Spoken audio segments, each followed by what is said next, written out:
అందరికీ షలోం. మోషే ఐగుప్తులో ఉండగా ఇశ్రాయేలీలు ఇద్దరు గొడవ పడుతూ ఉన్నప్పుడు ఆయన వెళ్ళి మీరెందుకు గొడవ పడుతున్నారు అని అడగడం జరిగింది. దాని గురించి వివరంగా ఇప్పుడు మనం తెలుసుకుందాం. తోరా పరాష అంటే ఈ వారం తోరా భాగము. నిర్గమకాండము హీబ్రూలో షీమోత్ అంటారు. తోరా యొక్క 2వ పుస్తకం యొక్క ప్రారంభం. ఇది మన పూర్వీకులు ఐగుప్తు దేశంలో అనుభవించిన బానిసత్వాన్ని వివరించడంతో ప్రారంభమవుతుంది. మోషే వరుస అద్భుతాల ద్వారా ఫరో రాజభవనంలో ఆయన పెరగడం జరిగింది. మోషే పెద్దయ్యాక తన తోటి ఇశ్రాయేలీలకు ఏమి జరుగుతుందో చూడడానికి బయటకు వెళ్ళాడు. తోరా మనకు ఇలా చెబుతుంది. అతను 2వ రోజున బయటకు వెళ్ళాడు. ఇద్దరు ఇశ్రాయేలీలు గొడవ పడుతున్నారు. మోషే ఆ దుష్టునితో నీ స్నేహితుడిని ఎందుకు కొట్టావు అని అడిగాడు.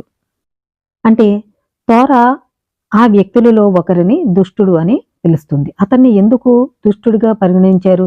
ఎందుకంటే అతను భవిష్యత్తులో తన స్నేహితుడిని కొడతాడు. ఇప్పుడు అతన్ని పాపిగా ఎందుకు పరిగణించాలి? అతను ఇంకా ఎవరిని కొట్టలేదు, తన చేయి పైకెత్తాడు. కానీ ఇక్కడ దుష్టుడు అని ఇక్కడ ఎందుకు ప్రస్తావింపబడింది? ఈ వ్యక్తిని ఎందుకు దుష్టుడిగా భావించారు అంటే ఎలోహిం మనలోని ప్రతి ఒక్కరిని మన సృష్టికర్తకు సేవ చేయడానికి సృష్టించాడు. దీని నుండి ఎలోహిం ఈ లక్ష్యాన్ని నెరవేర్చడానికి శరీరంలోని ప్రతి అవయవాన్ని సృష్టించాడు. కాబట్టి మనం ఈ విధంగా అర్థం చేసుకోవాలి. ఎందుకంటే ప్రతి మనిషిని కూడా ఆయన పని కోసం ఆయన సృష్టించడం అనేది జరిగింది. ఎలోహిం ఒకరికి ఇవ్వడానికి ఒక చేతిని సృష్టించాడు. అంటే చెదాక అంటే పంచిపెట్టే చెయ్యి, అంటే దాతృత్వం ఇవ్వడానికి చేతిని ఇచ్చాడు అని ఇక్కడ చెప్పడం జరుగుతుంది.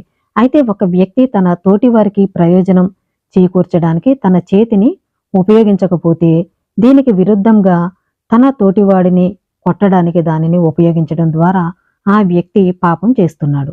ఆ వ్యక్తి ఒకరి చేతిని దుర్వినియోగం చేస్తున్నాడు. అంటే చేతులు ఇచ్చింది ఇక్కడ మనం ఒకరికి సహాయం చేయడానికి, దాతృత్వం చేయడానికి ఇచ్చారు. కానీ ఈ చేతిని దుర్వినియోగం చేస్తున్నాడు కాబట్టి దుష్టుడు అనే ఒక పదాన్ని అక్కడ ఉపయోగించడం జరిగింది. అయితే ఆ వ్యక్తి ఇంకా అతన్ని కొట్టలేదు, కానీ చెయ్యి పైకి ఎత్తడం జరిగింది. అయినా అతన్ని దుష్టుడు అని అక్కడ చెప్పడం జరుగుతుంది. ఒకరి చేతిని ఎత్తడం అనే చర్య ఆ వ్యక్తి ఇంకా ఎవరిని కొట్టకపోయినా ఎలోహిం ఆ చేతిని సృష్టించిన ఉద్దేశానికి విరుద్ధంగా ఉంది. కాబట్టి ఎలోహింకు వ్యతిరేకంగా చేసే పాపం ఒకరి చేతిని ఎత్తడం అనే చర్యతో ప్రారంభమవుతుంది.